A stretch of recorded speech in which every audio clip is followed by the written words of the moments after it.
Hey guys, we are going to quickly review some angles that come from two intersecting lines.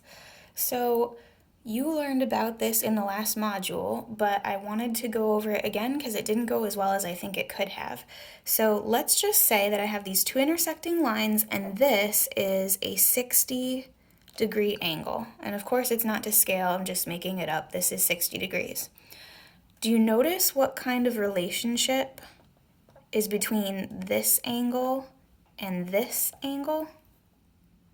This is something that you learned before. When they add up and make a straight line together, that's called being supplementary.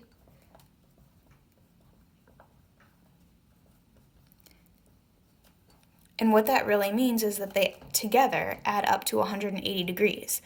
So in your head right now, think about what this angle measurement would have to be if those two lines are supplementary. It should be 120 degrees. Another thing, though, would be that if you look at this angle and this angle together, they make a different line. So these two are actually supplementary also. So that would mean that 60 and this angle would add up to 180. That would make this 120. And you can guess what the last one is going to be. These two angles together are equal. When you have two angles on opposite sides of intersections from each other, we call these two vertical angles. Okay, different example. Let's say between these two intersecting lines that this angle right here was 35 degrees. See if you can pause the video and figure out what the others would be.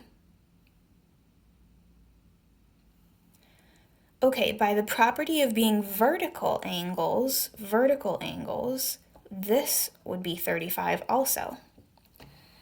And by the property of being supplementary, meaning making a straight line together, this angle and this angle would add up to 180. So you'd have to do 180 minus 35 degrees to get that remaining angle, and that's actually 145. Then you can also see this to over here, those are vertical angles, meaning this would also be 145 degrees. Okay, so your big takeaway from this lesson should be that supplementary angles add to 180 and they make a straight line together. Vertical angles are across the intersection from each other, and those ones would be equal.